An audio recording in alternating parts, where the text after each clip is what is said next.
Listo, ¿verdad? Enciendo el micrófono. ¿Eh?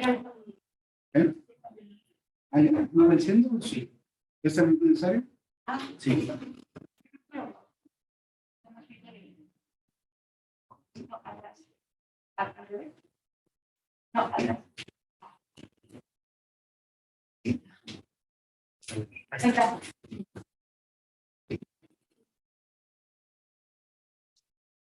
Pues muy buenas tardes a quienes están en Europa y muy buenos días a quienes nos siguen desde América.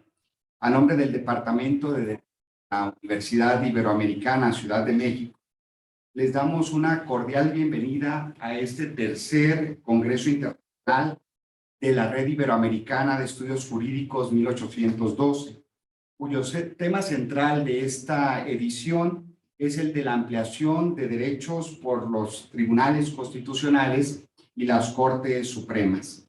Nos acompañan en esta inauguración el doctor Ricardo Alberto Ortega Soriano, director del Departamento de Derecho de la Universidad Iberoamericana Ciudad de México. El doctor Juan Manuel López Ulla, coordinador general de la Red Iberoamericana de Estudios Jurídicos 1812. La doctora María Chantal Pérez Hernández, directora general de la Asociación Universitaria Iberoamericana de Posgrado.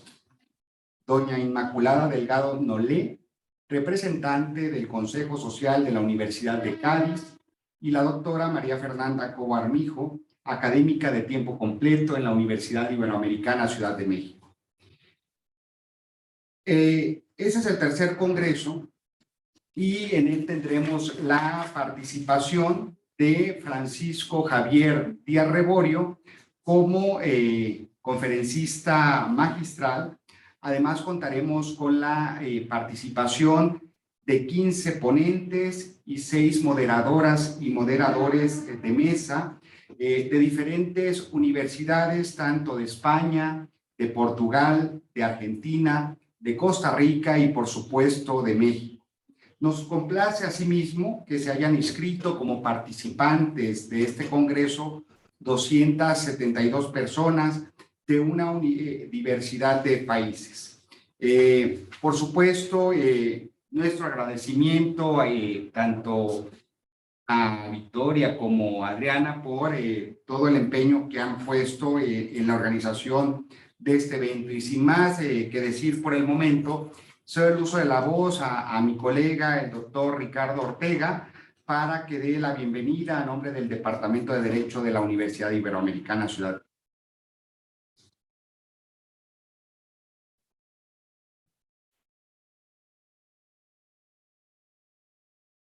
Pues muy buenos días a todas, a todos en México, muy buenas tardes a todas, a todos en Europa.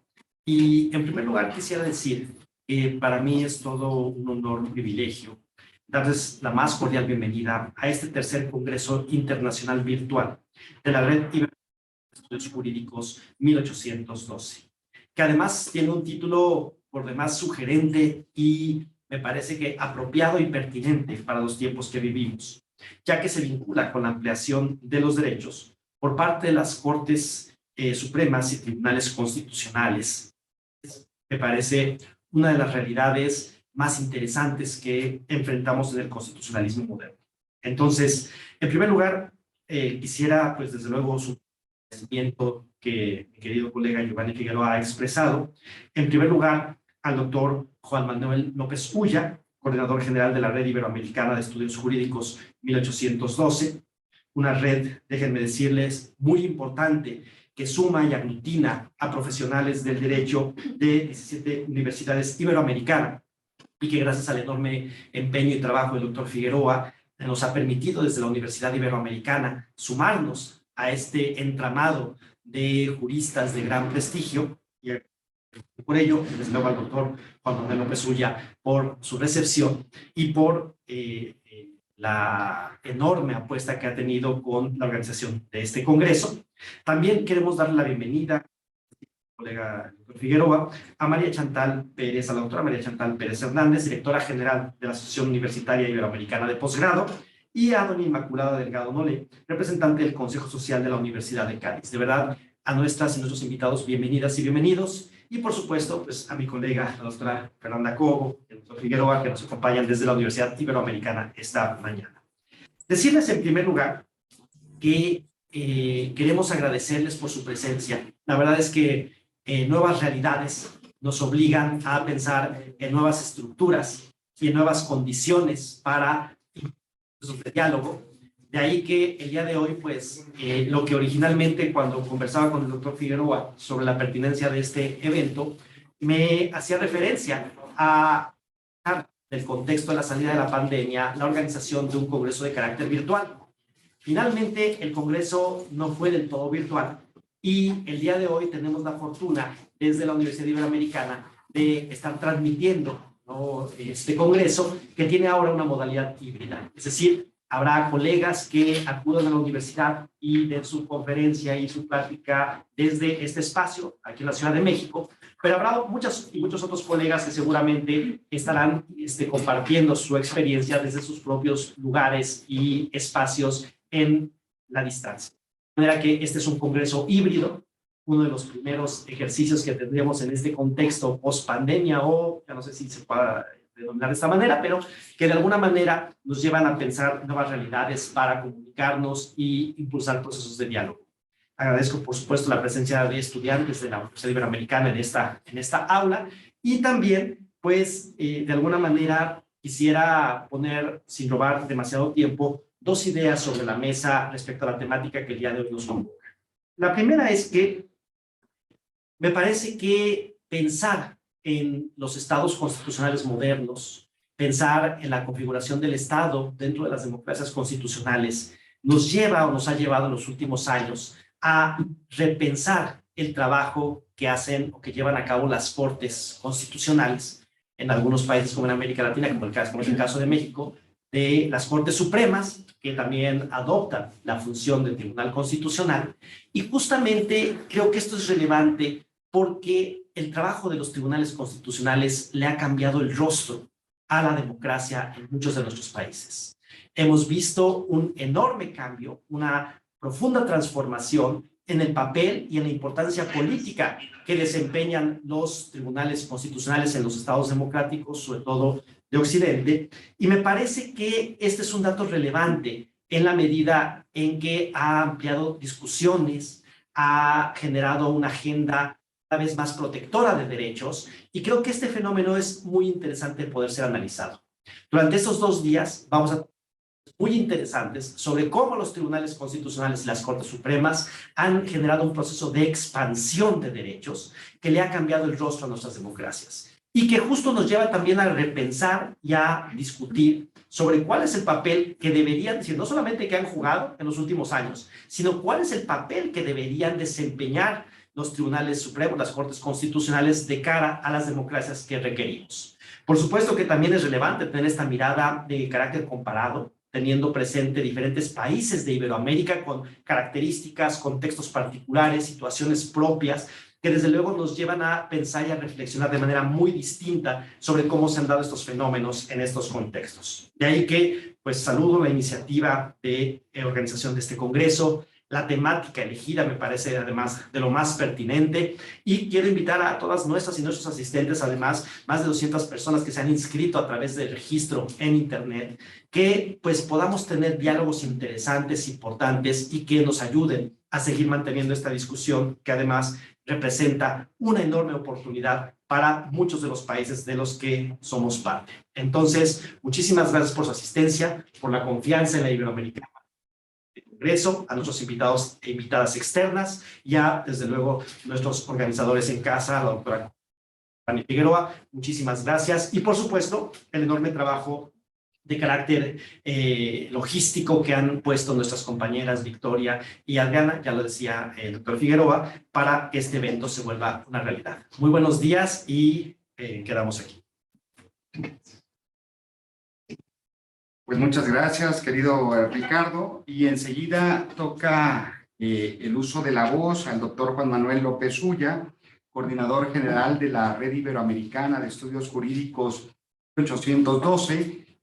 Adelante, querido Juan Manuel, tienes el uso de la palabra. Gracias, doctor Figueroa, con la venia del director del Departamento de Derecho de la Universidad Iberoamericana Ciudad de México. Es para mí un gusto poder dirigirme a usted. Y en estas primeras palabras de este acto inaugural quería brevemente pues, expresar dos sentimientos y un deseo. Los dos sentimientos son el primero de satisfacción por el hecho de que este tercer congreso pues, se pueda llevar a cabo, porque es una manera de demostrar que esta red de colegas, esta red iberoamericana de estudios jurídicos 1812 está viva, funciona, tiene ilusión, trabaja y aporta a la sociedad. Satisfacción por la celebración del Congreso, por la continuidad de nuestras actividades.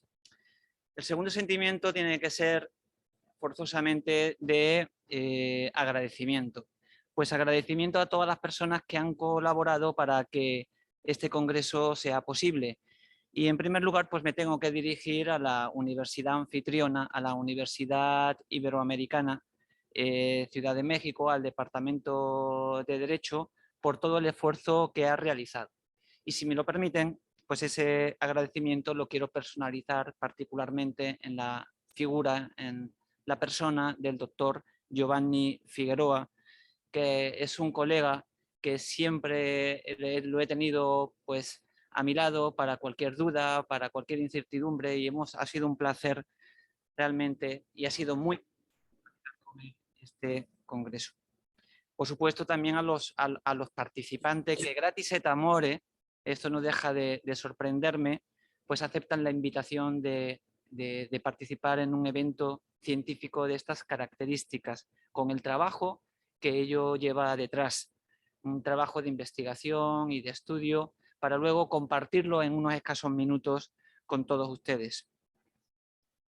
Agradecimiento, como no, a las entidades que colaboran en la organización de este congreso y me van a permitir que particularmente pues, cite al Consejo Social de la Universidad de Cádiz y también a la Asociación Universitaria Iberoamericana de Posgrado, que están presentes en este acto inaugural con la presencia pues, de una representante del Consejo Social, doña Inmaculada Delgado, y también con la directora general de la AUIP y por supuesto a los asistentes, a todos aquellos que han recogido el guante y que se han interesado por el tema que traemos a este congreso.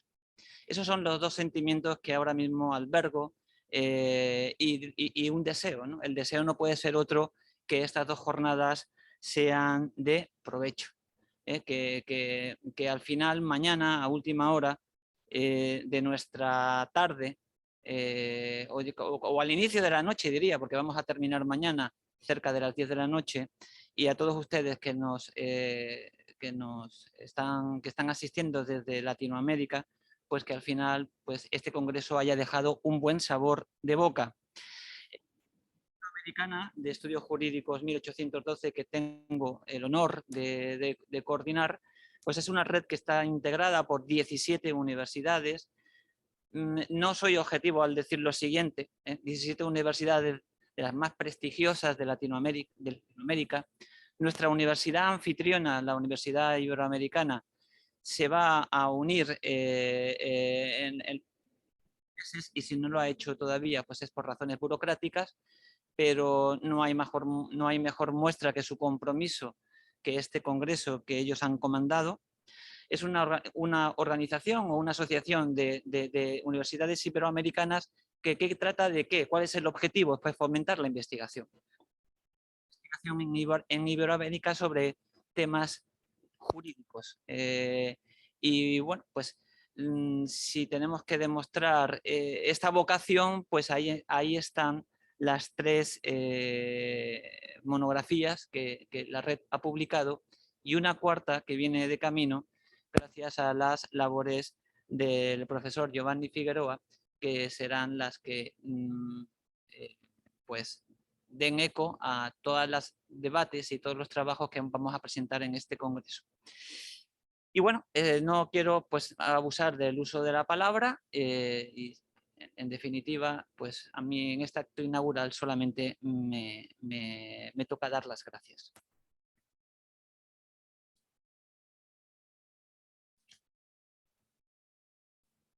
Pues muchas gracias, querido Juan Manuel, por tus palabras y por darnos una idea general acerca de los muchos objetivos que tiene la Red Iberoamericana de Estudios Jurídicos 1812 y además de las entidades que convocamos, las instituciones académicas que estamos convocando a este tercer congreso y de aquellas otras que se han sumado como entidades colaboradoras, me gustaría también hacer mención de otras dos instituciones, como es la Asociación de Constitucionalistas de España y, por supuesto, la Academia Interamericana de Derechos Humanos.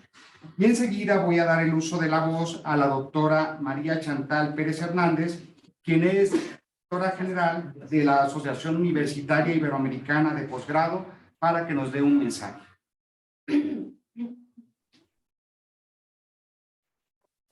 Muy buenas tardes desde España y buenos días para Latinoamérica. Queridos compañeros de mesa, aunque mi presencia en esta mesa sea virtual, quiero saludaros porque para mí es un orgullo y es un honor y es un placer acompañaros en este acto de inauguración.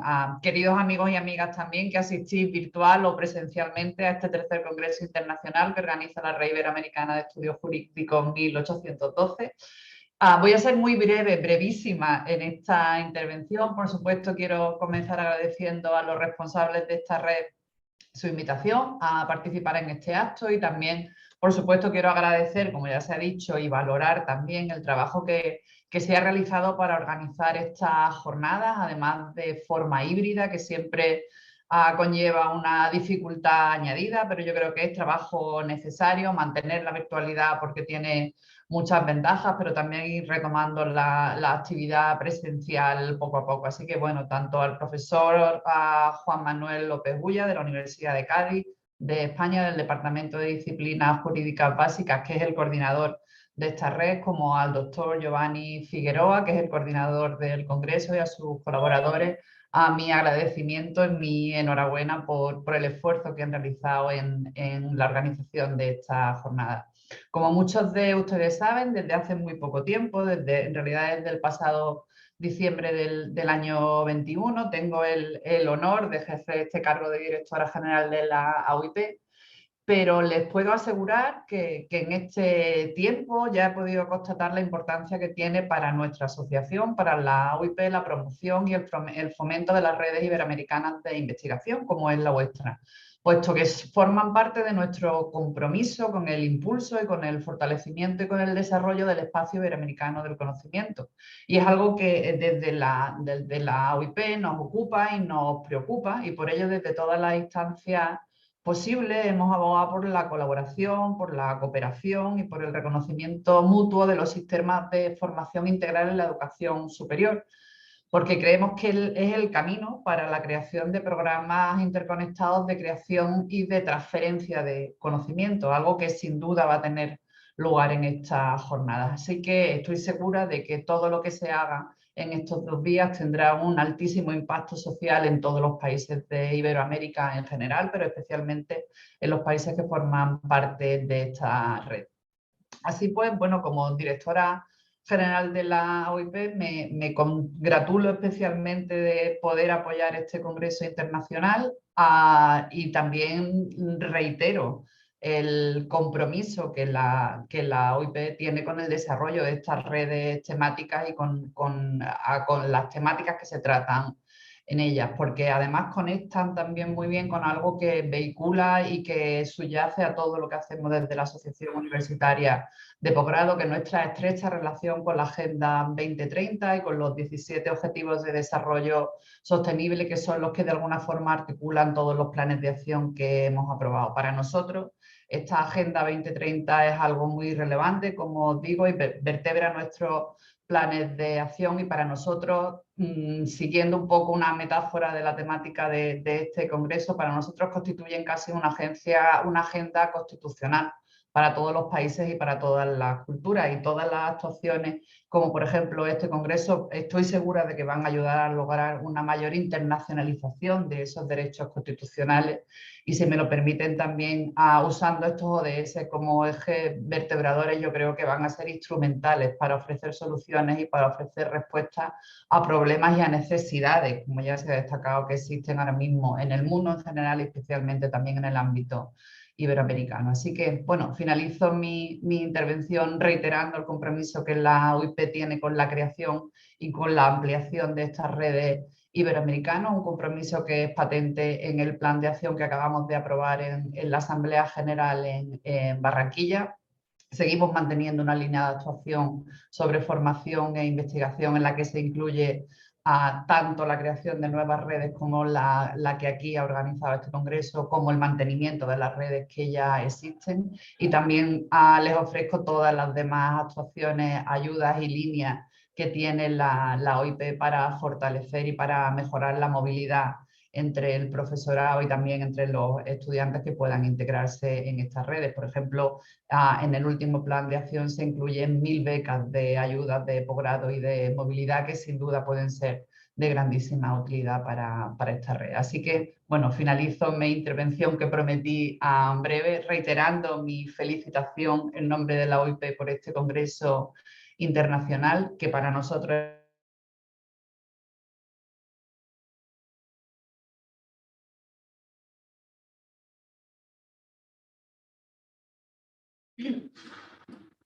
Pues muchas gracias, doctora María Chantal Pérez, por sus palabras.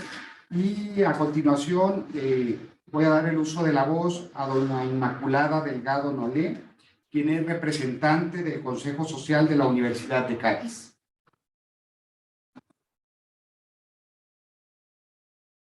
Estamos ya. ahí estamos, ahí estamos. Nuevamente cedo el uso de la voz a doña Inmaculada Delgado Nolé, quien, Muchas como gracias. alcanzaron a escuchar, pues es la representante del Consejo Social de la Universidad de Cádiz. Adelante, estimada Inmaculada. Hola, buenas tardes a todos y buenos días también para Iberoamérica. En primer lugar, quisiera excusar la asistencia del presidente del Consejo Social, Federico Linares, quien por motivos de agenda no ha podido asistir a este acto, pero me ha pedido que os traslade toda su satisfacción por el trabajo que habéis realizado para organizar este maravilloso y fructífero congreso. El Consejo Social, para quien aún no lo conozcan, es un órgano de la Universidad de Cádiz que busca sobre todo integrar la universidad con la sociedad, en la que tiene su origen y su fin, procurando siempre mantenerlas unidas en una permanente interacción. Como consejera del Consejo Social de la Universidad de Cádiz, me siento muy orgullosa de poder pertenecer a una comunidad universitaria donde se plantean y se introducen reflexiones de gran calado, como la organización de este congreso que nos ocupa. Y nos parece relevante la temática, además, que vais a tratar en él, cuál es la ampliación de los derechos, algo a lo que aspira toda sociedad democrática. Además, como letrada, me enorgullece ver congresos como este, a los que intento ayudar desde el Consejo Social en todo momento, que nos permite ampliar todos nuestros conocimientos y conocer también la experiencia de nuestros colegas de Iberoamérica. Por último, quisiera deciros que desde nuestra organización estamos disponibles para colaborar y trabajar en futuros congresos que organicéis. Os felicito por este congreso. Entiendo que será muy fructífero por la calidad de los ponentes que tenéis y por las materias que vais a tratar en cada una de las mesas que vais a desarrollar.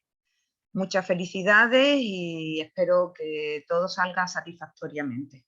Nada más.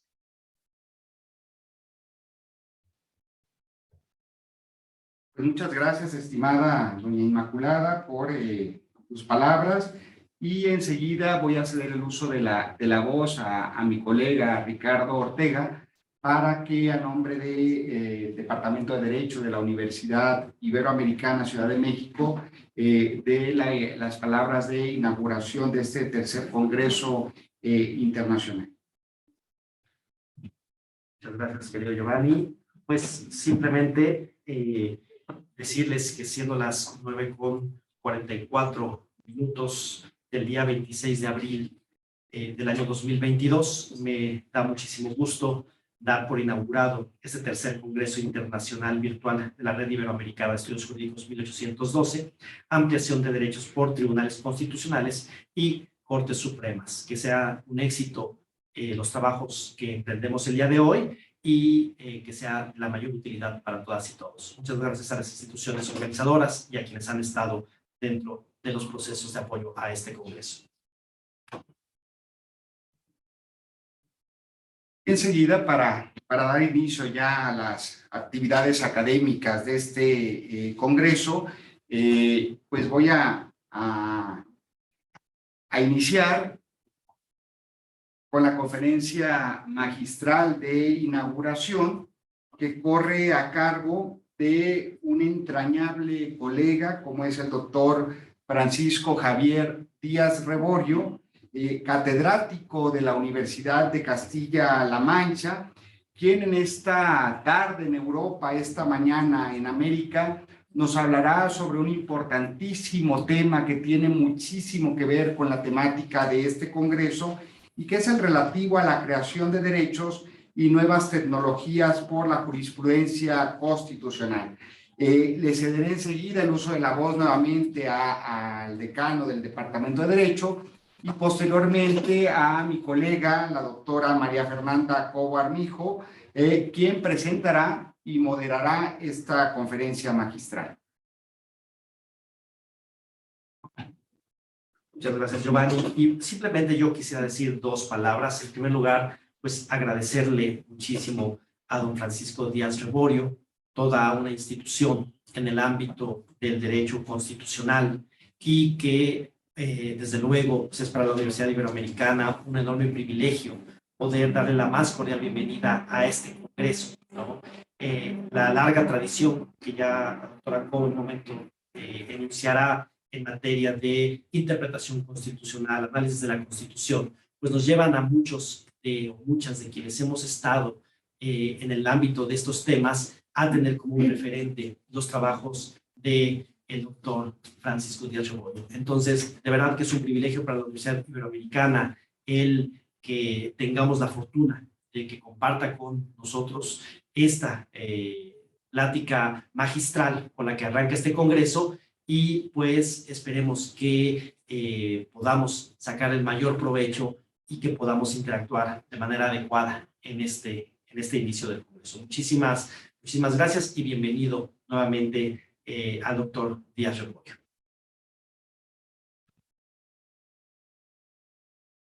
Bueno, pues ahora sí vamos a venir al doctor Francisco Javier Díaz Reborio, quien también es para mí un gran gusto y honor presentarlo el día de hoy para esta conferencia magistral. Él es licenciado y doctor en Derecho por la Universidad de Castilla-La Mancha, fue vicedecano de Enseñanzas Jurídicas de la Facultad de Ciencias Jurídicas y Sociales de Toledo. También se desempeñó como director del Departamento de Ciencia Jurídica y Derecho Público de la Universidad de Castilla-La Mancha y ha sido también vocal de la Junta Electoral de esta misma entidad. Consejero del Consejo Consultivo también de Castilla-La Mancha desde 2012. Ha sido también o se desempeñó como académico correspondiente de la Real Academia de Jurisprudencia y Legislación. Fue Premio Nacional Nicolás Pérez Serrano a la mejor tesis doctoral en materia de ciencia y derecho constitucional.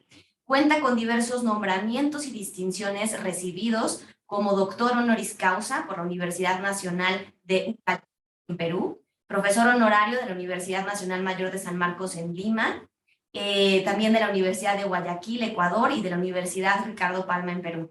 Es autor de más de 100 publicaciones científicas, en donde, entre otras, se destacan los libros La Constitución como orden abierto, Los derechos del ámbito educativo, Interpretación de la Constitución y Justicia constitucional, entre otras. Ha realizado distintas estancias de investigación en diversas universidades europeas y americanas y actualmente es director del programa de doctorado y del máster universitario en Derecho Constitucional de la Universidad de Castilla-La Mancha y dirige también varias maestrías conjuntas con universidades e instituciones de América Latina, entre otros proyectos de cooperación, algunos de los cuales han merecido el reconocimiento y financiación de la Agencia Española de Cooperación Internacional. Doctor, pues para nosotros es un gran gusto contar con una personalidad como usted y por favor le cedo la palabra para la impartición de su conferencia magistral. Muchísimo gusto. Pues muchas gracias.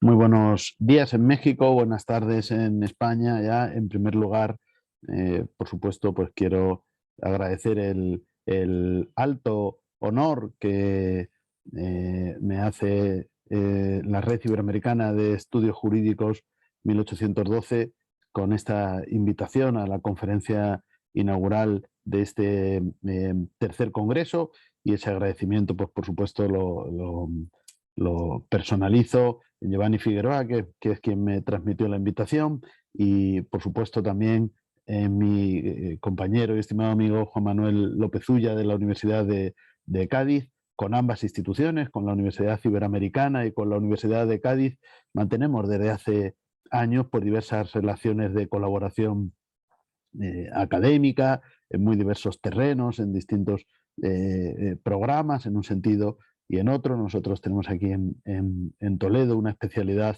en justicia constitucional, a la cual pues también todos, cualquier interesado en esta materia está invitado. Ahora vamos a empezar pues dentro de poco más de un mes, a finales de junio, la edición de este año 2022. Y bueno, pues es otra de las colaboraciones que tenemos, porque también pues aquí tenemos al propio profesor Giovanni Figueroa, algún profesor también de la Universidad de Cádiz, y luego tenemos un seminario de casos prácticos también en la propia Universidad de Cádiz en el que venimos colaborando. Lo pongo solo como ejemplo de actividades que además pueden ser de su interés.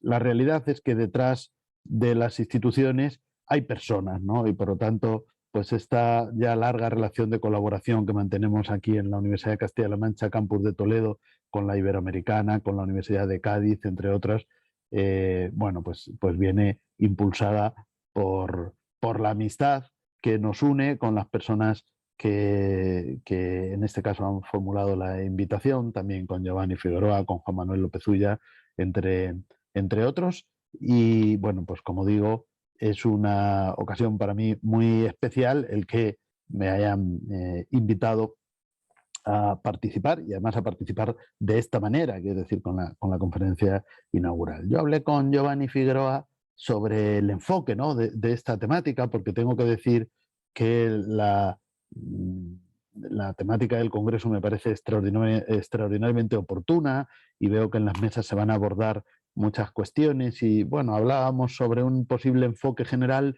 pero por otro lado parece que podía tener interés centrarnos en algún aspecto concreto de la creación de nuevos derechos. Y así lo acordamos, y bueno, voy a tratar de responder a la solicitud que se me hacía y a lo que el propio Giovanni me indicaba que le parecía adecuado. Por lo tanto, tendremos un primer enfoque general, pinceladas, porque me gustaría no agotar el tiempo para que luego ustedes pues puedan plantear preguntas, podamos mantener un debate, pero en fin, como digo, unas pinceladas, si queremos, iniciales sobre la creación de derechos fundamentales en general, y luego me centraré en algunos también seleccionados, nuevos derechos, que es la terminología que yo utilizo, nuevos derechos que en las últimas décadas, en los últimos años prácticamente, se han ido reconociendo en muchos casos jurisprudencialmente, o por lo menos de manera inicial a través de la jurisprudencia, en el ámbito de las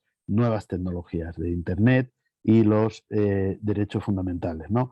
Y yo creo que eso bueno, nos puede servir como ejemplo o como pauta, pues como comentaba, para ese debate. Pero con esto quiero anunciar que no tengo pretensiones de exhaustividad, ni muchísimo menos, ¿no? Sino primero, como digo, unas reflexiones generales, y luego incluso dentro del ámbito de las nuevas tecnologías, donde podríamos abordar muy numerosas cuestiones y perspectivas relativas a la creación de nuevos derechos, voy a seleccionar algunos. En este momento voy a intentar compartir mi pantalla. Creo que tal vez ya lo están viendo. Bueno, me faltaría, me parece, poner la pantalla completa. Si no lo viera, no hay algún problema, les ruego que me avisen.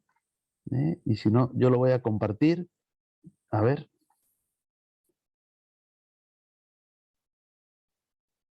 Ahora sí, ¿verdad? Esta pantalla completa. Si hay cualquier problema, pues ruego que me avisen. Y también en este momento yo ya paso a ver mi propia pantalla. Por lo tanto, si alguien quiere intervenir o surge cualquier incidencia, pues ruego igualmente que me interrumpan, abran el micrófono y me avisen, porque si no, pues no me enteraría, ¿no? Bueno, y este sería el planteamiento, ¿no? Creación de derecho y nuevas tecnologías por la jurisprudencia constitucional. O dicho de otro modo, algunas pautas o algunas reflexiones sobre algunos nuevos derechos de origen jurisprudencial, es decir, que fueron creados inicialmente por la propia jurisprudencia en el ámbito de las nuevas tecnologías. Este es un poco los parámetros de nuestro trabajo. Esta reflexión inicial, si quieren, pues va a partir de que obviamente... Ay, doctor, una disculpa, perdóneme la interrupción. Es que no se preocupe. No podemos ver su pantalla completa. De hecho, nos aparece la pantalla de PowerPoint, o sea, como si no estuviera compartiendo usted la presentación completa. Pues no lo sé, porque a mí me lo está mostrando, me dice, está compartiendo la pantalla. Si quieren puedo detenerlo y volver a iniciarlo, a ver si carga mejor ahora, pero a mí la información que me da es compartiendo la pantalla. Sí, si usted, estamos viendo su pantalla, pero no estamos viendo la presentación en modo presentación, la estamos viendo en modo de edición.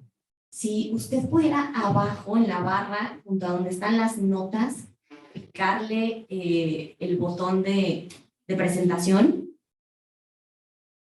¿Cómo es? En la parte de abajo, donde usted, en el PowerPoint, donde dice en la esquina inferior de... Sí, eso ya lo hice. A ver. Dar aquí al icono de... ¿Ahora sí? Todavía, ahí va, creo que está pensando la máquina. Presentación con diapositivas. De hecho, yo lo estoy viendo en pantalla completa. ¿Usted tiene dos pantallas? Sí, tengo dos pantallas. Es que yo creo que estamos viendo la primera pantalla, o la pantalla donde tiene la edición de la presentación. A ver.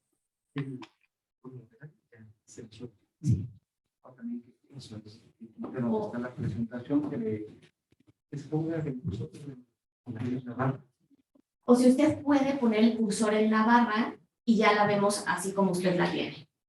No se preocupe. O sea, ¿no lo están viendo en grande? A ver. No, Tampoco, lo estamos ¿no? chiquito, en edición. Lo otro es que quite la segunda pantalla y entonces a ver qué sucede. A ver ahora. Ahora sería que doy aquí a pantalla completa, a ver si es posible. Seguimos en lo ¿Ahora? mismo. Seguimos igual. Ahí está, perfecto. Así doctor. Ya quedó. Así es. Bien, quité la otra pantalla grande. Entonces ahora están viendo, entiendo, lo mismo que yo, por lo tanto, la presentación a pantalla completa. Exacto. Bueno. Ahora sí podemos verlo normal. Muchas gracias, doctor. Y una disculpa. No se preocupe. Mejor, como le dije, que me avisaran si había cualquier incidencia. Bueno, como les estaba diciendo, el presupuesto, ¿no? El presupuesto del que vamos a partir, y es una concepción del derecho en el cual se supera, si queremos, aquel modelo clásico de juez, sin dejar de tenerlo como referencia, ¿no? Pero asumiendo que el juez, a diferencia de aquella visión de Montesquieu, donde era una boca muda que se limitaba a pronunciar las palabras de la ley sin poder moderar su rigor, pues esto queda superado, ¿no? Y sobre todo queda superado en el constitucionalismo y sobre todo queda superado en el constitucionalismo social, es decir, en el momento que tenemos derechos económicos, sociales y culturales que se conciben como principios o incluso todos los derechos, ¿no? por extensión, como principios, como mandatos de actuación a los poderes públicos que obligan al juez en el control de constitucionalidad de la ley y de hecho pues, en toda la función de interpretación y aplicación de la Constitución a una interpretación creativa. Eso no quiere decir, y también lo digo desde el minuto cero de la exposición, no quiere decir que yo comparta las tesis activistas, ¿no? sobre la actividad judicial, en términos de que justifique una creación ilimitada o justifique toda actividad creativa en la medida en que se pueda invocar que esta actividad es un desarrollo de los derechos fundamentales. No, creo que no es así, sino que, como ahí apunto en la pantalla, hay algunos parámetros que nos pueden permitir valorar cuando esta actividad de creación judicial responde por lo menos a unas pautas básicas de legitimidad, ¿no? Y también hay unos límites de la actividad de creación judicial. Obviamente la creación de nuevos derechos tiene que tener un fundamento constitucional o mutatis mutandis, podríamos decir un fundamento en un texto que puede ser una convención internacional en el ámbito de los derechos fundamentales y luego una argumentación jurídica que pueda demostrar que se justifica, es decir, que de esas pautas constitucionales y de esas pautas en los textos internacionales se puede derivar el reconocimiento de derechos que no estaban explícitos porque quizás en su día, en su momento, pues no reflejaban exigencias sociales, pero que en un momento dado estas exigencias se plantean y como vamos a ver, de hecho, en la parte principal de la exposición, hablando de las nuevas tecnologías, estos nuevos derechos, como podemos decir el derecho a la desconexión digital, el derecho al olvido, el derecho de protección de datos personales, al final son derivaciones de derechos previamente existentes, es decir, que aunque las constituciones o los textos internacionales no los reconozcan de una manera explícita,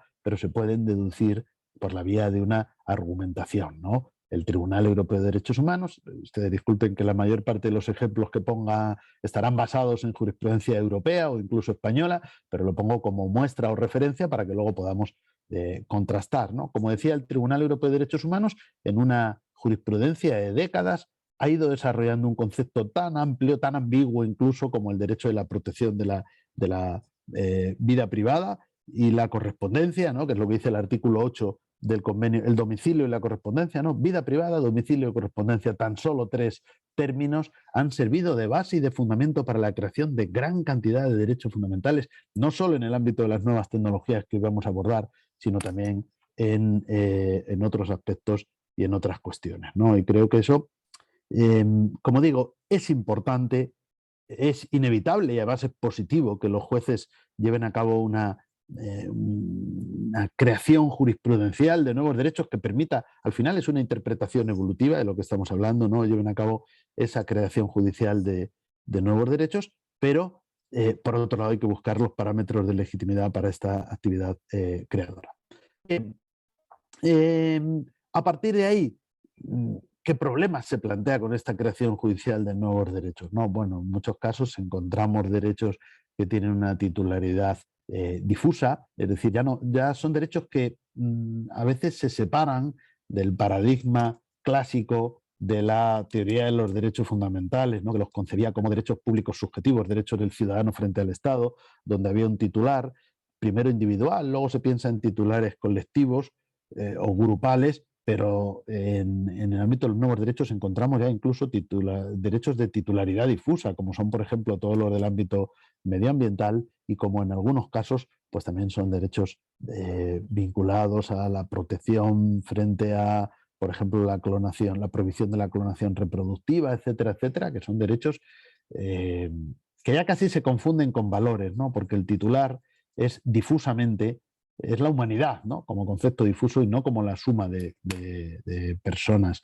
También la cuestión del fundamento jurídico a la que ya me he referido, las dificultades para delimitar su contenido, lo vamos a ver hoy en los ejemplos que vamos a poner del ámbito de las nuevas tecnologías. Es decir, bueno, una cosa es que la jurisprudencia nos hable del derecho al olvido y otra cosa son los interrogantes que se van a producir inmediatamente después y que a veces la propia jurisprudencia tiene que ir desarrollando en sentencias posteriores. ¿Quién es titular del derecho al olvido? ¿En qué consiste el derecho al olvido? ¿El derecho al olvido actúa solo frente a buscadores en Internet o también frente a buscadores, por ejemplo, de las hemerotecas de los distintos medios de comunicación, etcétera, etcétera? Son cuestiones que ha tenido que ir abordando la propia jurisprudencia, es decir, a diferencia de derechos, entre comillas, podemos decir, clásicos, los derechos, estos nuevos derechos, pues naturalmente plantean otra serie de cuestiones que son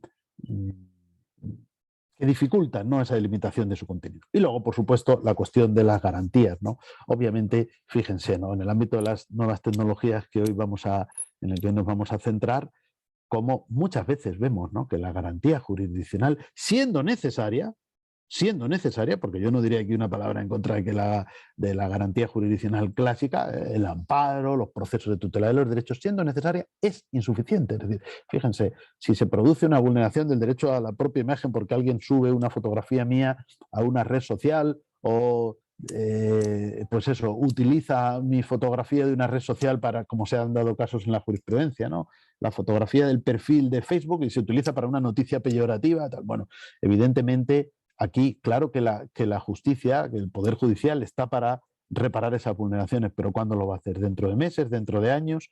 Naturalmente, la inmediatez de Internet y de las redes sociales requiere que estas garantías vengan acompañadas de otras garantías que están en la propia red, ¿no? ¿Y esto qué sucede? Pues que hemos terminado por entregar la garantía de nuestros derechos al administrador de la red social, ¿no? Ayer se difundía la noticia de que Twitter ha sido vendido al hombre más rico del mundo. Bueno, esto pueden ser cambios que no sabemos sus consecuencias. Lo que quiero decir es que los administradores de Twitter, de Facebook, de cualquier red social, que son los que están administrando hoy nuestro derecho a la libertad de expresión, nuestra protección de la privacidad, etcétera, no utilizan los tratados internacionales de derechos ni la Constitución, utilizan sus propias reglas, ¿no? Y esto, por supuesto, plantea retos mayúsculos desde el punto de vista de la garantía de los derechos. Bueno, hecho este panorama general de la cuestión de los nuevos derechos y de la creación judicial de los nuevos derechos, yo en una obra que ya escribí hace años y que luego he ido desarrollando,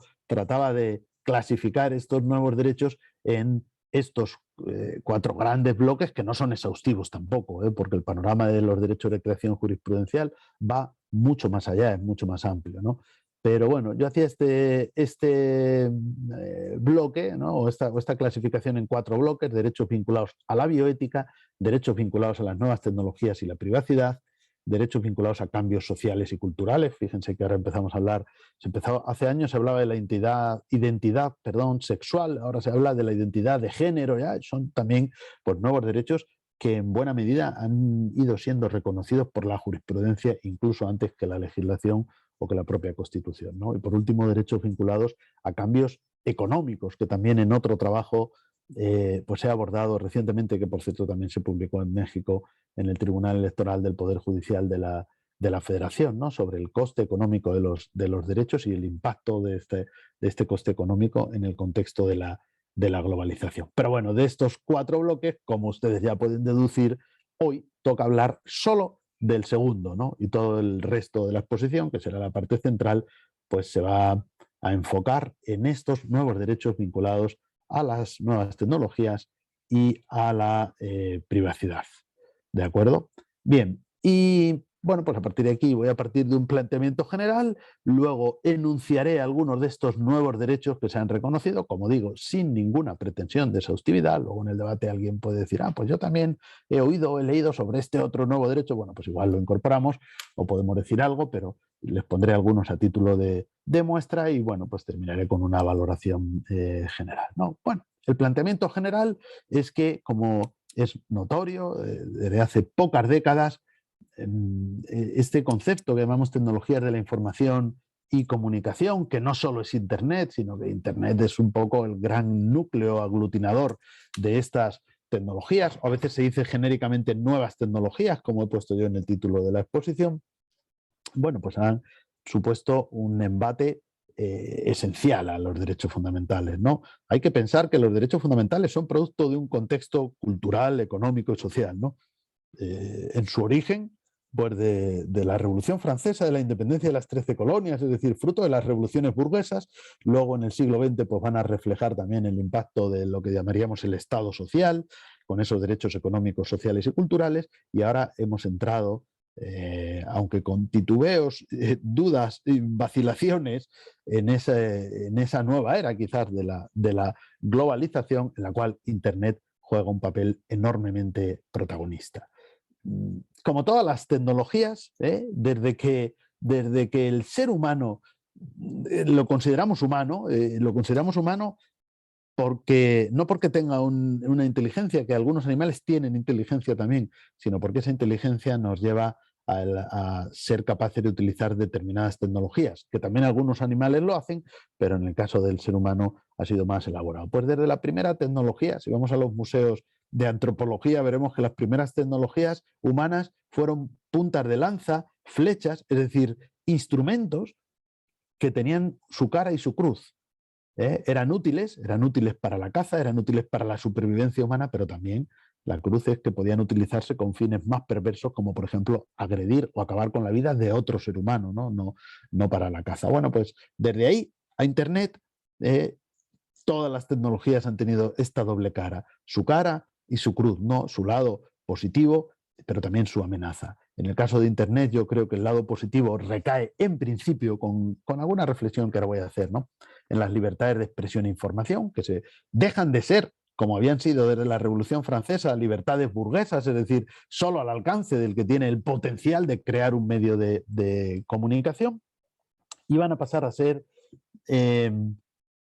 unas libertades mucho más accesibles, no diría universales, ahora demostraré con algún dato que eso no es así, pero sí mucho más accesibles para muchas más personas. Y por lo tanto, esto va a cambiar el paradigma del ejercicio de la libertad de expresión e información, la accesibilidad de esta libertad, pero por otro lado está esa cruz, ¿no? Es decir, la privacidad está más amenazada que nunca. Estamos siendo continuamente registrados. El teléfono celular te informa, sabe dónde estás y te informa de qué puedes necesitar en este lugar, te realiza ofertas, etcétera, ¿no? Nuestra imagen puede ser captada desde satélites artificiales hasta cámaras que nos vigilan en todas las ciudades del mundo, ¿no? Nuestra imagen puede ser utilizada en Internet, en una red social, etcétera, etcétera. La privacidad está más amenazada que nunca. Es muy curioso porque antes, en lo que llamamos la galaxia Gutenberg, es decir, antes de que llegasen estas nuevas tecnologías, la amenaza podría venir de alguien que puede conocerte o puede producirse alguien que es, vamos a decir, entre comillas, famoso, es decir, personas que generan un interés público. Ahora no, ahora todos tenemos un interés para las grandes empresas, ¿no? Algún autor, una de las últimas tesis que he dirigido, además es de un autor mexicano, Luis Burguet, desarrolla un concepto que otros han planteado, que es el capitalismo de la vigilancia, ¿no? Bueno, pues en ese momento nos movemos. Cuando en Internet alguien te dice, esto es gratis no hay nada. Lo que pasa es que a veces pagas con tus datos personales, pagas con tu privacidad, porque el bien más cotizado para las empresas multinacionales son exactamente tus datos. No es tu nombre y apellido, es que también tus datos, tu número de teléfono, que por supuesto es valiosísimo, sino qué te gusta, qué páginas web visitas, cuáles son tus intereses, qué estarías dispuesto a comprar. Ese es el capitalismo de la vigilancia y ese hace que la privacidad, la de todos, es decir, la de las personas anónimas, no como en la galaxia Gutenberg, pues también está amenazada. Y otra última idea general sobre este panorama que afrontamos es que esas siglas TIC, que eran tecnologías de la información y la comunicación, trataban de reflejar inicialmente dos tipos de tecnologías tendentes a fines distintos, ¿no? La información, lo que se busca es transmitirla y llegar al mayor número de personas, de destinatarios posibles, ¿no? Tecnologías de la información, pues eran en su día la televisión, la radio, la televisión digital, los medios de comunicación, ¿no? En cambio, la comunicación busca lo contrario, la opacidad. Desde el punto de vista de los derechos fundamentales, esto tiene relevancia. Cuando yo quiero transmitir información, me protege la libertad de información. Cuando yo quiero comunicarme de una manera reservada, me protege el secreto de las comunicaciones. Si lo pensamos, son antitéticos. Yo la información quiero transmitirla al mayor número de destinatarios posibles. En cambio, la comunicación quiero que quede reservada y opaca. Lo que hacen las constituciones y los textos internacionales de derechos en cuanto a la libertad de información es proteger mi mensaje para que llegue al mayor número de destinatarios y no pueda ser objeto de censura o de cierre. Y en cambio, en el secreto de las comunicaciones, la protección es para que no llegue, es decir, para que no pueda entrar un tercero, para que sea opaco y reservado a un tercero y, por supuesto, primero de todo, al propio Estado. Bueno, pero hoy vivimos un proceso de convergencia. Cuando yo pongo un mensaje en una red social, ¿qué quiero? ¿Ejercer la libertad de información para que llegue al mayor número de destinatarios o que el mensaje quede reservado para que no llegue a otros? Pues quiero un término medio, ¿no? Bueno, depende de la configuración que tenga cada uno, ¿no? Naturalmente, alguien puede querer poner estos mensajes en abierto con la mayor difusión, pero en general queremos que lleguen a nuestros amigos, pero no a otros, ¿no? Hay un terreno ahí amplísimo, que es el de las redes sociales, donde nos movemos en un término medio entre la privacidad y la máxima difusión. Eso le llamo yo convergencia de derechos, ¿no? La protección que debemos dispensar a las redes sociales es doble, ¿no? Por un lado es que ese mensaje pueda ser conocido por los destinatarios que nosotros queremos, pero por otro lado que no llegue a terceros, ¿no? Que no llegue a otros y por tanto que no sea abierto. Pensemos, por ejemplo, en WhatsApp. ¿Qué es WhatsApp hoy, no? ¿Es un medio de comunicación? ¿Un medio de comunicación abierto? ¿O es una red privada cerrada como el propio teléfono, ¿no? Como el propio teléfono celular en el que normalmente lo vamos a utilizar? Está a mitad de camino, ¿no? Está a mitad de camino y esto tiene consecuencias jurídicas grandísimas, ¿no? Bueno, desarrollando un poco estas ideas y antes de entrar ya en esa casi enumeración, porque el tiempo avanza y no me podré detener mucho de esos nuevos derechos de creación jurisprudencial, decir que, como he dicho antes, la cara y la cruz. La cara, con muchos matices, está en el ámbito de la libertad de expresión. Quiero decir, la cara, hay un cambio cualitativo. Como he dicho antes, la libertad de expresión pasa de ser un derecho burgués a un derecho más o menos universal. Más o menos. Los últimos datos lo actualicé ayer, hay una web que te viene actualizando más o menos mensualmente el número de personas del mundo que tienen acceso a Internet. Pues estamos en 4.950 millones de personas. Por lo tanto, más de la mitad de la humanidad, el 62%. Nos puede parecer impresionante, pero cabe preguntar qué sucede con cerca del 40% de personas de la humanidad que están fuera del acceso a Internet, ¿no? El nuevo analfabetismo es el analfabetismo tecnológico. Hace un siglo o poco más era un gran problema el analfabetismo, hoy todavía lo sigue siendo en algunos lugares, pero bueno, hoy el problema es que si reconocemos que Internet es un instrumento fundamental para el acceso a la propia cultura, por ejemplo, pues como parte del derecho de acceso a la cultura estaría ese derecho de acceso a Internet. Y todavía algo menos de la mitad de la población de la humanidad no tiene ese derecho de acceso, ¿no? Se produce eso que llamamos esa brecha digital, ¿verdad? Pero por supuesto, como he dicho antes, Internet es un instrumento formidable para el ejercicio de la libertad de expresión, pero también encontramos muchos riesgos, ¿no? El problema de la veracidad. No hay un control sobre las informaciones veraces, o el que lo hay es deficiente, y cuando existe también puede ser peligroso, ¿no? Desde el punto de vista de qué opiniones y qué informaciones deben preservarse y cuáles no, ¿no? Ahora está el problema del negacionismo, que era el negacionismo en cuanto al coronavirus, pero también en cuanto a tantas otras cuestiones, ¿no? Porque hay, como sabemos, hay en Internet grupos de terraplanistas. Es decir, esto hay que permitirlo. Pues, hombre, yo creo que hay que permitirlo en aras de la libertad de información y de expresión. Parece científicamente, a mí me parece casi evidente que la Tierra no es plana, pero la censura sobre este tipo de plataformas o de recursos también es peligrosa, ¿no? Pero también es cierto que una circulación absolutamente libre y abierta de todo tipo de ideas, opiniones e informaciones, pues permitirá que las fake news, ¿no? Que es otro de los fenómenos de nuestros días, circulen a sus anchas, ¿no? Por lo tanto, sí, la Internet potencia la libertad de expresión de una manera hasta hoy desconocida, inimaginable, pero también ahí empiezan a aparecer algunos riesgos. Estas dos pantallas las voy a pasar porque tenía pensado hacer un breve excursus sobre la democracia y la participación política en la galaxia Internet, pero esto me llevaría a salirme de mi tema principal. Lo dejo ahí apuntado, ¿no?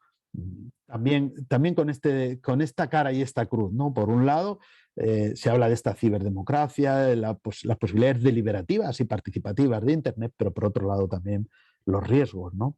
Y ya sabemos cómo se han falseado algunas campañas electorales importantes, ¿no? Y esto se ha demostrado, ¿no? A través de servidores, a través de utilización de fake news que han circulado libremente, o ese concepto de la darknet, ¿no? Que es lo que llaman la ciberguerra mundial, es decir, desde algunos lugares hay interés deliberado en contaminar, por así decir, el propio debate. Pero bueno, esto, como digo, lo vamos a dejar ahí de lado, porque me quiero centrar en esto, ¿no? En la privacidad, ¿no? En la privacidad, que es el tema, la base de estos nuevos derechos, ¿no? Cuando vamos a hablar de nuevos derechos en el ámbito de las nuevas tecnologías, casi todos son desarrollo de esa idea de la privacidad. Como he dicho antes, la galaxia Internet supera aquella galaxia Gutenberg y cambia el paradigma. En la galaxia Gutenberg los problemas entre libertad de expresión y privacidad eran problemas entre medios de comunicación y personas que tenían un interés público, o personas, incluso si queremos, famosas en los términos más generales, porque a veces en las revistas de corazón o programas de este tipo uno se plantea qué interés público tienen estas personas. No es que tengan un interés público, pero bueno, tienen fama y por lo tanto hay una, bueno, pues por lo menos el dato objetivo de un cierto interés social. Esto era en la galaxia Gutenberg. Ahora, primero, toda persona es un medio de comunicación. Toda persona, esa distinción desaparece. Si usted tiene un celular en el bolsillo y tiene, siempre que digo esto sale alguien, que debe ser la excepción, diciendo, no, yo no tengo perfil de Facebook. Ya digo, pero de Twitter no, tampoco, pero tiene usted LinkedIn. Al final todo el mundo tiene algo. Es decir, ¿usted tiene un celular en el bolsillo? Sí, pues tiene una cámara de fotos y tiene un medio de comunicación en el bolsillo, porque tiene una cámara de fotos y la posibilidad de compartir esas fotos. Y esas fotos son una captura de las imágenes de otras personas protegidas por el derecho a la propia imagen. Y qué decir de las opiniones o de los datos que usted puede compartir. Ya toda persona es un medio de comunicación y también toda persona es, entre comillas, famosa, porque usted, aunque no sea famoso, aunque usted se considere anónimo, es interesante por un lado, para sus amigos de la red social, ¿no? Para las personas que le siguen ahí, por algo se crean estos perfiles para estar en contacto con personas conocidas, pero sobre todo para ese capitalismo de la vigilancia, ¿no? Para esas empresas que están deseosas de hacerse con sus datos y dicen, y lo dicen estudios muy sólidos, que Facebook sabe más de nosotros que nuestra pareja, simplemente porque nos rastrea, porque sabe dónde hemos puesto me gusta, dónde no hemos puesto me gusta, o dónde hemos puesto no me gusta, o qué he visitado, y nos pone esos anuncios personalizados, ¿no? Bueno, evidentemente todos somos famosos, entre comillas, es decir, todos tenemos un interés. Nuestra vida privada siempre es interesante. Ya no es como antes, que solo lo era la de algunas personas, ¿no? Y todos somos esto que yo sigo un trabajo, bueno, las obras de Jeremy Rifkin y otros autores que hablan de ese concepto de prosumidores. Prosumidores sería la superación de ese modelo capitalista que se divide en productores y consumidores. Y prosumidores quiere decir que somos las dos cosas a la vez. Pues también somos prosumidores de información. Es decir, producimos información, pero también somos objeto de información para terceros, ¿no? Y todo esto genera eso que he dicho antes, ¿no? Una privacidad a la carta o una privacidad de geometría variable, ¿no? Quiere decir que ya nuestras comunicaciones no son absolutamente abiertas o absolutamente opacas, sino que muchas veces, y sobre todo en las redes sociales, se sitúan en ese terreno intermedio. Cuando yo quiero compartir un chiste, una broma, una gracia, algo que me han pasado por WhatsApp, lo quiero compartir, lo quiero difundir, pero evidentemente no quiero que sea público, ¿no? Quiero algo intermedio. Queremos esa geometría variable, como yo lo he llamado, de la privacidad. Muy bien, y a partir de aquí, pues la jurisprudencia, por esa necesidad de proteger especialmente a esa privacidad amenazada, también en otros casos por otros fundamentos, como es ese primer derecho de acceso a Internet, ha ido reconociendo, normalmente ha sido primero la jurisprudencia, pero hoy en día ya lo podemos encontrar en textos internacionales, lo podemos encontrar a veces incluso en constituciones y sobre todo en leyes y reglamentos que lo han desarrollado muy ampliamente, estos nuevos derechos, ¿no? Sin ser exhaustivo, como dije al inicio, podemos hablar del derecho de acceso a Internet, que para mí es una manifestación del derecho de acceso a la cultura, ¿no? Hace un siglo pensábamos en el acceso a la cultura, ahora pensamos en el acceso a Internet. En el derecho de protección de datos personales, que es el más antiguo de los nuevos derechos, si se me permite el juego de palabras, porque ya en los años 80, 1983, si no me falla la memoria, el Tribunal Constitucional Federal alemán lo reconoce como derecho de autodeterminación informativa. La Constitución española de 1978 no lo menciona, sino que menciona en el 18.4 que la ley limitará el uso de las tecnologías, ¿no? Pero hasta que el Tribunal Constitucional ya en los años 90 y sobre todo en dos sentencias clave del año 2000 no lo reconoció expresamente como derecho, pues no se consideraba un nuevo derecho. Pero antes lo hizo el Tribunal Constitucional Federal alemán. El derecho a la intimidad informática, del que hablaré más adelante, porque el de protección de datos requeriría un estudio monográfico y, como digo, ya no es tan nuevo, ¿no? Ya es el que tiene más décadas de los que vamos a ver.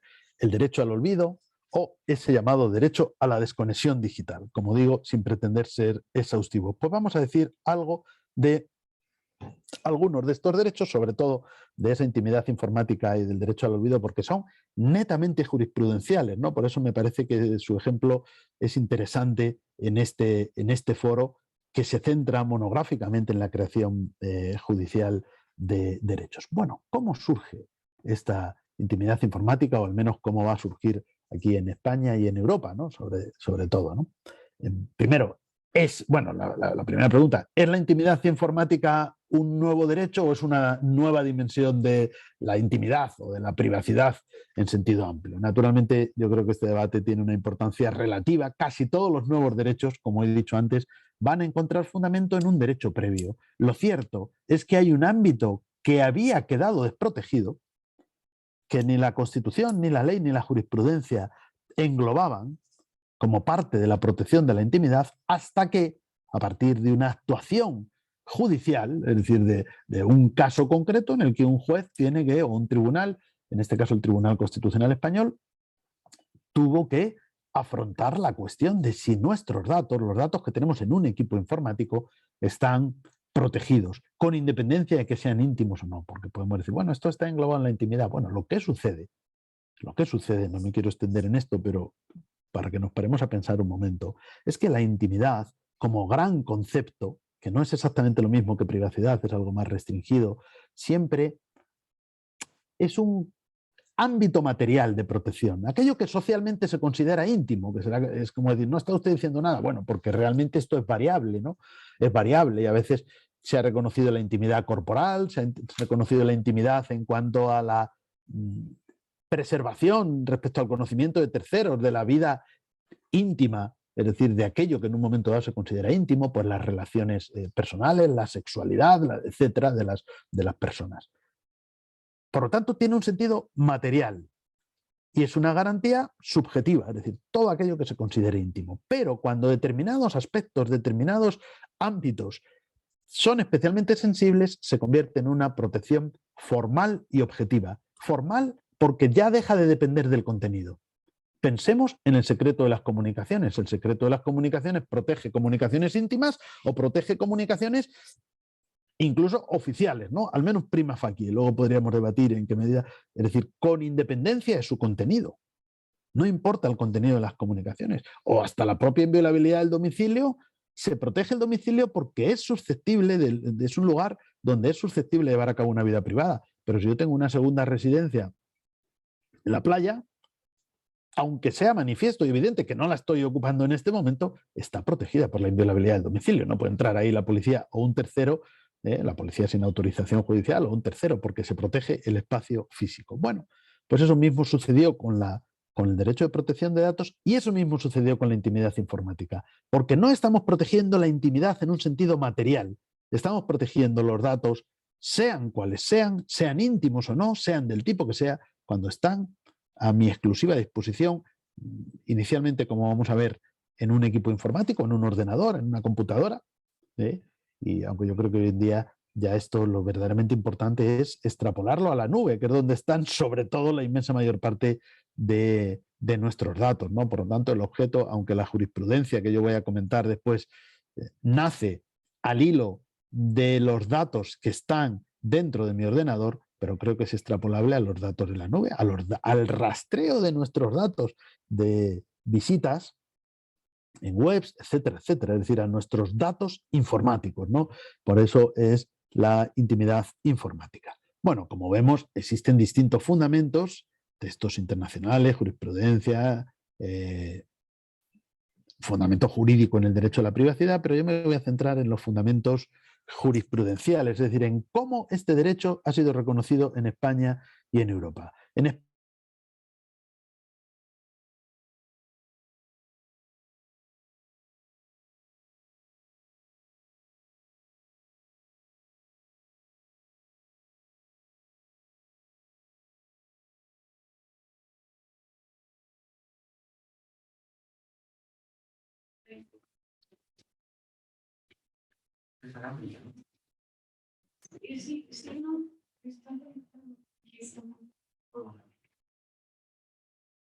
De la pornografía infantil. Pero claro, aquí el problema que se plantea es, ¿podía realmente la policía hacer esto? Como si el ordenador fuera solo una protección de la privacidad, pero que se puede, perdón, de la privacidad, no, de la propiedad, ¿no? Del derecho de propiedad, pero que se puede requisar por la policía sin ese tipo de garantía judicial que sí exigen los derechos de la privacidad.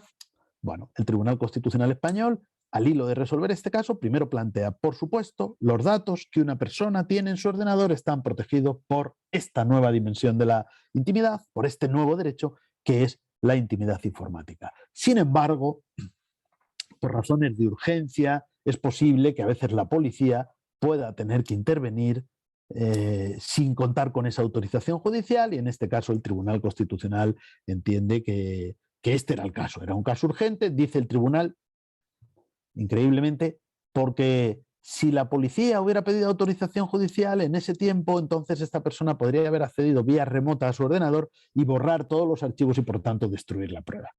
Sin embargo, el Tribunal Europeo de Derechos Humanos en este mismo asunto, es decir, esta sentencia fue recurrida, o mejor dicho, el Estado español fue demandado por culpa de no haber amparado la privacidad de este señor que se llamaba Trabajo Rueda, y en la sentencia del Tribunal Europeo de Derechos Humanos de 30 de mayo de 2017, el Tribunal Europeo de Derechos Humanos sí que le ampara a este señor, reconoce que aquí se vulneró su intimidad informática. El tipo de razonamiento en cuanto al derecho es similar al del Tribunal Constitucional Español, pero no en cuanto a la excepción. Es decir, el Tribunal Europeo de Derechos Humanos dice, no, es verdad, viene a decir, a mí esto me parece preocupante, es decir, que la garantía judicial de nuestros derechos de la privacidad pueda levantarse, lo convierte en una garantía que siempre habíamos creído que era una garantía formal, objetiva, no ponderable, por decirlo claramente, no susceptible de exceptuar basándonos en determinados parámetros de proporcionalidad, y ahora parece que sí, es decir, que se podrá exceptuar.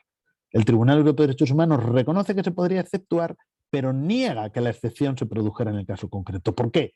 Por algo, no es una cuestión jurídica, sino tecnológica, que es bastante sencilla. Que es decir, oiga, si el ordenador de esta persona se desconecta de Internet o incluso se apaga, mientras pedimos la orden judicial,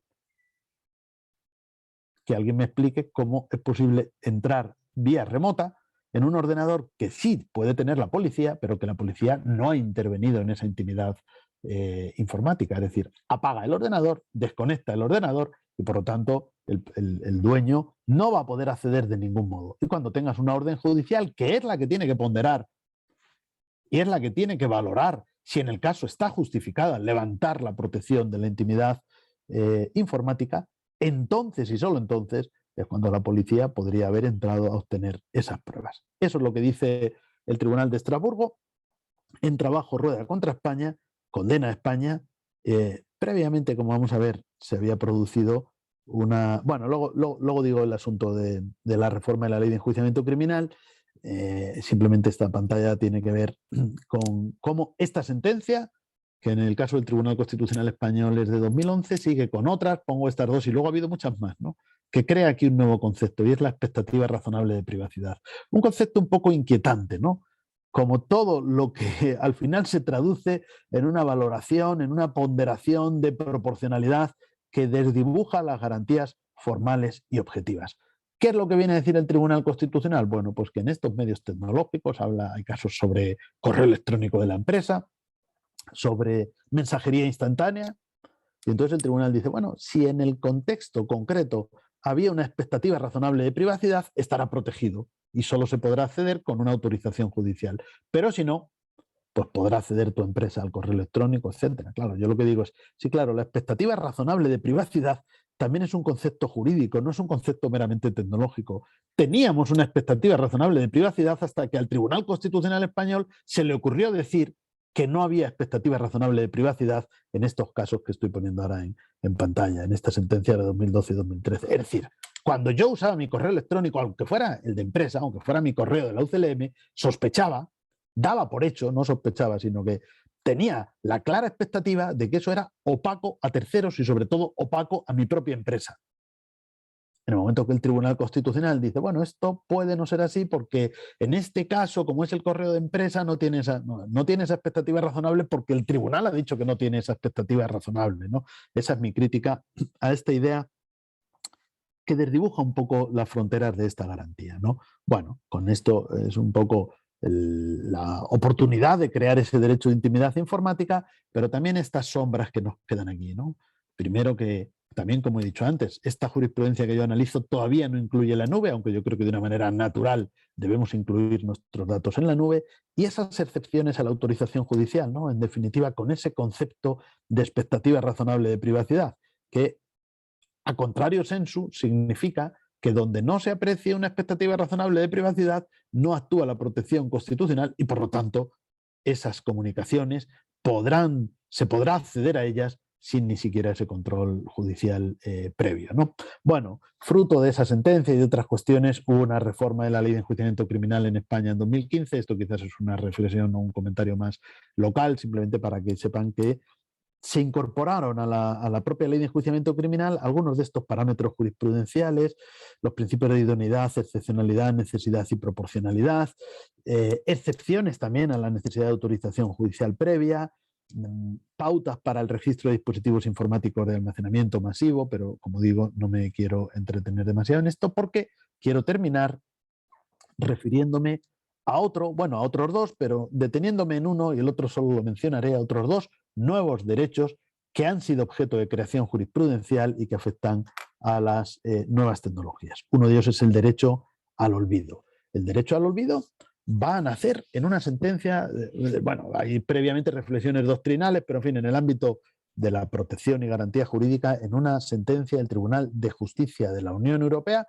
Ojo, que no es el Tribunal Europeo de Derechos Humanos que he mencionado antes, este es el Tribunal de Luxemburgo, el Tribunal de la Unión Europea, lo digo sobre todo para los iberoamericanos que a veces pueden confundirse entre los dos tribunales, y en este asunto del año 2014, Google versus Spain, se plantea la cuestión de si una persona tiene el derecho a que determinadas noticias o informaciones veraces que tuvieron interés en su día, sin embargo, no estén accesibles en un buscador. Insisto en veraces y que tuvieron su interés público, porque si no hubieran sido veraces, estamos hablando de informaciones que nunca tuvieron protección constitucional y por lo tanto usted tiene un derecho evidente y absoluto a que se borre la propia información. O si hubieran sido informaciones que no están protegidas por la libertad de expresión o que carecen de... Es decir, que en una ponderación entre libertad de expresión y privacidad ya las descartamos ab initio, es decir, las descartamos desde que se publican. Entonces usted tiene un derecho a que eso se borre, por supuesto. Pero ahí no actúa el derecho al olvido. El derecho al olvido es otra cosa. El derecho al olvido no actúa sobre la información, sino sobre el buscador que localiza esa información. El derecho al olvido no es un derecho a que desaparezcan las hemerotecas. Es un derecho a que aquellas informaciones que ya no son relevantes, pero me pueden estar haciendo daño, pueden generarme un perjuicio en mi honor, dejen de ser accesibles. Repito, no que se borren, sino que dejen de ser accesibles o, en su caso, la accesibilidad permita la desaparición de su nombre propio. Es decir, que no, esta información, si afecta a Francisco Javier Díaz Reborio, no se puede identificar a esta persona. Esto nace primero frente a Google, ¿no?, que es el gran motor de búsqueda todavía en nuestros días. Y claro, Google decía, mire, yo no proveo información, localizo información previamente existente, ¿no? Y ese fue su argumento. Es decir, yo no soy un suministrador de información, si la información es correcta o no, no es mi competencia, pero el Tribunal de Justicia de la Unión Europea dice sí. Sí es su competencia el que esta información deje de estar accesible o al menos que este acceso no permita la identificación de una persona. Pensemos que este tipo de informaciones muchas veces son: esta persona fue investigada, imputada, aunque hubiera sido condenada, pero en muchos casos es alguien que fue investigado, luego tal vez fue absuelto o se archivó la investigación. ¿Por qué tiene que soportar durante toda su vida que cuando se teclea su nombre en un buscador aparezca inmediatamente esa información que a lo mejor han pasado 10 o 20 años, carece hoy de toda relevancia? Era cierta, era veraz, pero verdaderamente le genera un perjuicio que todo el mundo puede entender que es desproporcionado desde esta perspectiva, ¿no? Bueno, esta fue la creación jurisprudencial. Hoy este derecho ya es un derecho escrito, ¿no? Cuando se habla de nuevos derechos, muchas veces se dice derechos no escritos porque no están en las constituciones o en las declaraciones de derechos. Hoy ya se ha incorporado, por lo menos a ese Reglamento Europeo de Protección de Datos del año 2016 y en España a la Ley Orgánica de Protección de Datos del año 2018.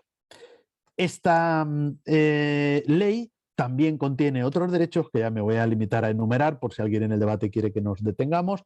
Bueno, ese derecho de acceso universal a Internet, ya hemos hablado de él en alguna medida, derecho a la seguridad digital, derecho a la educación digital. Me quiero detener en este derecho a la desconexión digital en el ámbito laboral, que es muy interesante, ¿no? Algunos a lo mejor lo descubren ahora, pues se lo pueden contar a sus jefes luego. Lo he escuchado en una conferencia que en efecto este derecho consiste, siempre obviamente dentro de la normativa laboral y de lo que establezcan los propios convenios colectivos o los contratos de trabajo, pero usted no puede nunca estar obligado a estar permanentemente localizable, ¿no? Lo cual hoy en que el teletrabajo es muy importante, pero es decir, sea teletrabajo o sea trabajo presencial, usted puede tener una obligación de disponibilidad en ciertos horarios y por lo tanto es evidente, ¿eh? Que usted puede asumir la obligación, pues oiga, de contestar al correo electrónico o contestar al WhatsApp, es decir, de estar localizable, pero esa obligación no puede ser permanente. Tiene que haber un derecho, fines de semana, noches, determinados horarios, según el tipo de trabajo, a desconectarse. Es decir, a no sufrir ningún tipo de respuesta, ni de sanción, ni muchísimo menos el despido, por preservar ese ámbito de privacidad y por lo tanto no contestar, y sobre todo el WhatsApp, estos mensajes de la empresa o del empresario o del jefe o del superior, ¿no? Esto sobre todo son los laboralistas los que lo están estudiando. Ahora ya hay cada vez más jurisprudencia que va planteando una casuística creciente, pero bueno, aquí lo dejo apuntado porque no dejaría de ser pues un nuevo derecho fundamental derivado también de la protección de nuestra privacidad frente a las nuevas tecnologías, ¿no? O ese derecho a la intimidad frente al uso de dispositivos de vigilancia, de grabación de sonidos, incluso de geolocalización. Todos estos los estoy extrayendo de la Ley Española de Protección de Datos, pero mutatis mutandis en otros ordenamientos, por una u otra vía, se han ido reconociendo. Me he querido centrar en el derecho al olvido porque ese es estrictamente de creación jurisprudencial. Estos más bien ya han sido reconocidos en esta ley orgánica, pero son de desarrollo jurisprudencial, es decir, ahora la casuística es muy grande y muy amplia, ¿no? Y bueno, una última reflexión sobre lo que nos vendrá, es decir, bueno, hasta aquí, hasta hoy esto, pero mañana, pues pronto empezaremos a hablar de los retos que nos plantea la inteligencia artificial, de cuál es la personalidad o cuál debe ser la personalidad jurídica en los robots. De hecho, ya se está debatiendo sobre estas cuestiones, o incluso de la diferencia entre una inteligencia artificial y la inteligencia humana, es decir, si los propios robots podrían tener derechos. Pero esto lo dejo ahí solamente apuntado porque creo que nos llevaría por caminos y por debates mucho más complejos y, como digo, quiero dejar, no sé en qué medida lo he cumplido, espero que sí, que según el horario todavía pues podamos tener unos minutos, si ustedes lo desean, para preguntas, dudas, comentarios, para llevar a cabo cualquier debate. Muchísimas gracias por su atención y, bueno, lo dicho, quedo a disposición en la medida en que el tiempo de la organización del Congreso lo permita para atender cualquier inquietud, cualquier duda o cualquier pregunta por su parte. Gracias.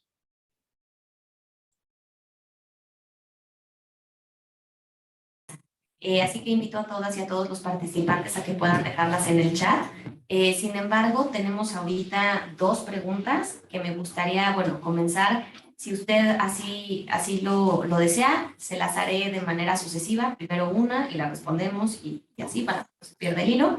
Y tenemos la primera, que es, ¿cuáles serían los límites que los tribunales deberían tener al crear nuevos derechos, doctor?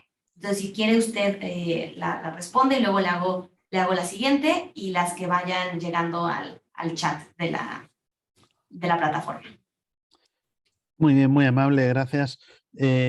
Bueno, esto algo apunté y verdaderamente sería objeto de un análisis mucho más extenso, ¿no? Yo creo que primero hay un límite, ¿no? Y es ese que yo he dicho de la argumentación, es decir, que se pueda justificar en términos jurídicos que el nuevo derecho es una derivación de alguno de los derechos ya existentes o de alguno de los grandes valores, ¿no? A veces hay nuevos derechos que se dicen derivar de la dignidad, que es un gran valor que de alguna medida fundamenta todos los nuevos derechos. Luego del libre desarrollo de la personalidad, por ejemplo, ¿no?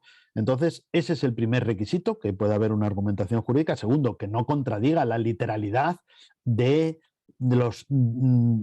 la redacción de la Constitución o de los textos que reconocen los derechos ya escritos, ¿no? Esto a veces en algunos países ha habido polémica o dudas con el tema del matrimonio entre personas del mismo sexo, porque dice, bueno, es que si la Constitución está reconociendo expresamente esto al hombre y la mujer, pues si se quiere reconocer esta nueva dimensión, lo que hay que hacer es proceder a una reforma constitucional, ¿no? Entonces yo creo que otro límite importante aunque en el caso español yo creo que el tribunal fundamentó razonablemente que este derecho podía derivar de la propia Constitución, pero en otros casos puede ser más dudoso, el límite sería que la creación de un nuevo derecho no puede suponer una reforma implícita de la Constitución, ¿no? Es decir, tiene que ser algo que derive de la Constitución, no que la modifique.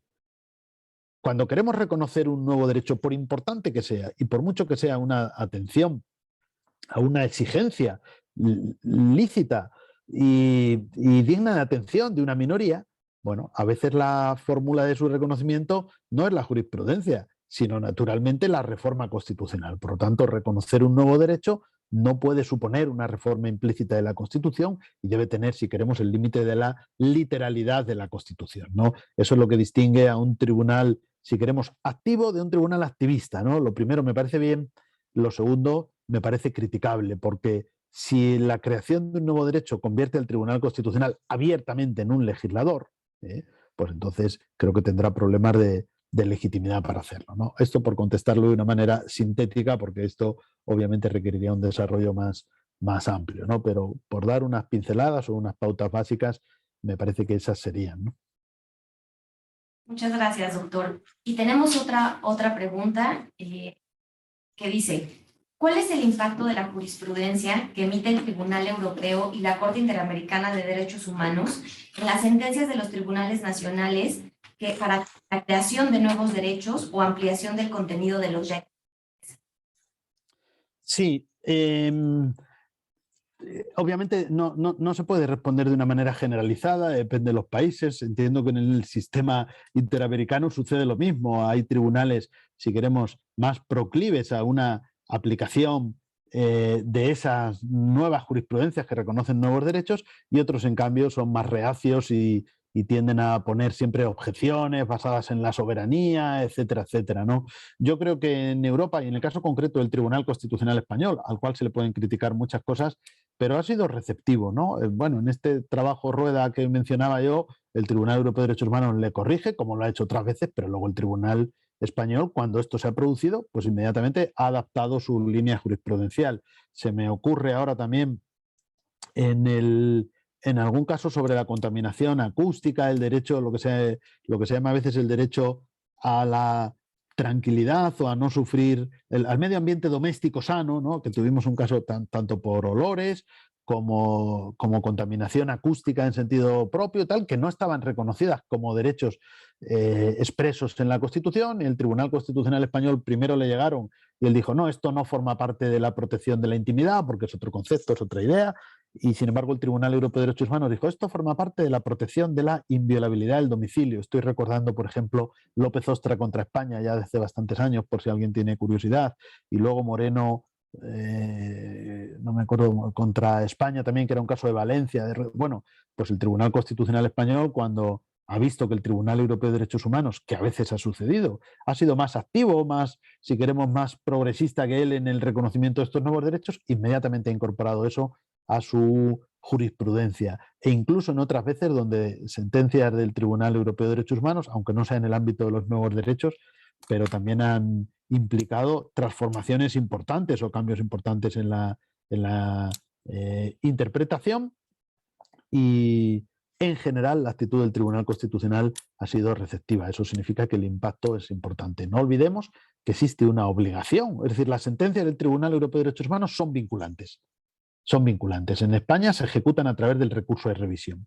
Pero entiendo que la pregunta no iba solo por la sentencia, sino algo más allá, y es la jurisprudencia.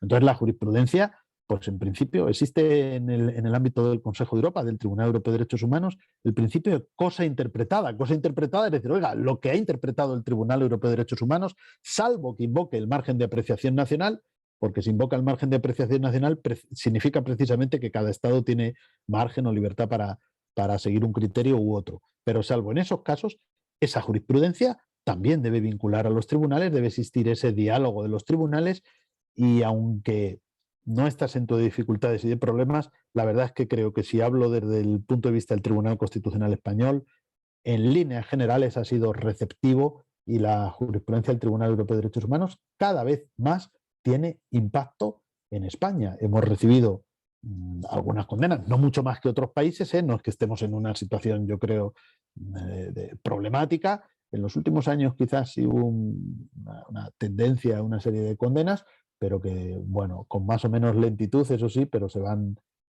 generando ese impacto, que a veces no solo es en la jurisprudencia, porque a veces es en el legislador. Estoy pensando que tenemos ahí pendiente seguramente alguna reforma sobre los delitos de injurias al rey, etcétera, porque tuvimos una condena por la quema de fotos del rey, ¿no? Bueno, pues entonces a lo mejor ahí ha de ser el legislador, probablemente, sin perjuicio que los jueces o tribunales también deban aplicar esa sentencia, pero ha de ser el legislador el que revise la regulación penal de este tipo de conductas, ¿no? Entonces el impacto es muy importante, pero hay que ser honestos y reconocer que a veces depende de la actitud más o menos receptiva de los propios estados, ¿no? Perfecto, muchas gracias, doctor. Le cedo la palabra, no sin nuevamente agradecerle por esta espléndida exposición al doctor Giovanni Figueroa para que haga un comentario a la misma en las preguntas, posteriormente al doctor Ricardo Ortega para que le haga entrega virtual de su reconocimiento. Muchas gracias.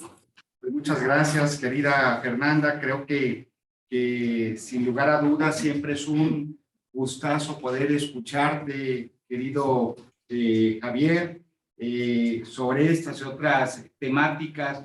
Por supuesto que creo que de manera muy evidente y en otras partes de tu intervención, de manera por lo menos implícita, ha quedado evidenciado cómo pues los tribunales constitucionales y las cortes supremas ya no son, en esto hemos coincidido en algunos trabajos académicos, ya no son simples legisladores negativos, Javier, como tú has ido cambiando también paulatinamente a lo largo de más de 10 años de la idea original que tenías en relación a este tema. Y decía, recuerdo al inicio de tu intervención, que hace muchísimos años se partía de un aforismo de que los jueces eran la boca muda de la ley.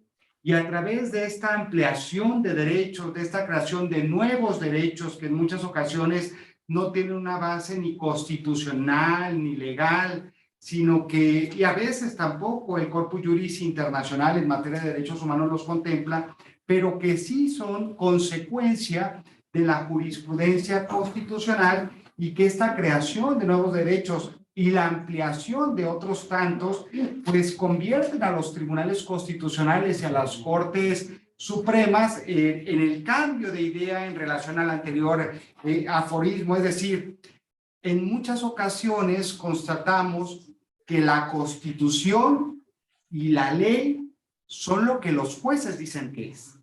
Y aun cuando podamos estar a favor o en contra, Javier, del activismo judicial, esto es algo que está presente a más de 100 años de distancia de la creación del Tribunal Constitucional austriaco. Creo que de las 4 líneas, de las 4 temáticas a las cuales por lo menos hacías mención al inicio también de tu intervención, como son aquellos temas que tienen que ver con una temática muy peliaguda, como son los asuntos relacionados con poética, también los que tienen que ver, y que es en lo que te centraste, a los derechos, a las nuevas tecnologías, por ejemplo, pero también un tema de la mayor relevancia y que ha estado presente en la jurisprudencia de los tribunales tanto latinoamericanos como europeos, que es el de identidad de género, que por lo menos mencionabas, y a los cambios económicos. Creo que son muchos los ámbitos de estudio que el profesor Díaz Revorio podría haberse detenido a desarrollar algunas ideas más, pero que entiendo que por motivos de tiempo no fue posible. Afortunadamente, en el libro que saldrá en agosto de este año, en el cual podremos recoger tanto las ponencias, tanto la conferencia magistral, quienes estén interesadas e interesados en estos temas, pues podrán profundizar en los mismos. Y sin más cosas que decir por el momento, le cedo la voz a mi colega Ricardo Ortega para que lea las constancias tanto de nuestro conferencista como de nuestra moderadora. Muchas gracias, Giovanni. Y pues nuevamente, igual, les sumo el agradecimiento. La verdad que la conferencia es sumamente interesante sobre las nuevas tecnologías en el contexto de la jurisprudencia constitucional. Y simplemente voy a leer la constancia que le entregamos de manera virtual al doctor. Las instituciones convocantes otorgan la presente constancia al doctor Francisco Javier Díaz Revorio por su conferencia magistral Creación de Derecho y Nuevas Tecnologías por la Jurisprudencia Constitucional en el Tercer Congreso Internacional por la Red Iberoamericana de Estudios Jurídicos 1812, ampliación de derechos por los tribunales constitucionales y las Cortes Supremas, que se celebró el día del 26 y 27 de abril de 2022. Muchísimas gracias, doctor Francisco Javier Díaz Revorio, y con una leyenda similar, pero en el ámbito de la moderación, se le otorgan por parte de las instituciones convocantes una constancia a la doctora María Fernanda Cobo Armijo por la moderación en esta misma mesa. Muchas gracias, Fer. Y pues, muchas gracias a todas y todos. Yo me entrego la palabra. Muchas gracias al doctor Ricardo Ortega. Y vamos a un pequeño receso de 10 minutos para continuar con el Congreso. Muchísimas gracias. Muchas gracias a todos ustedes, muy amables. Gracias, hasta pronto.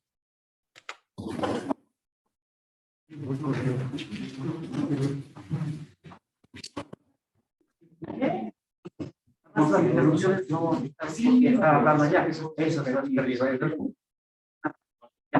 Una de bajo. Sí.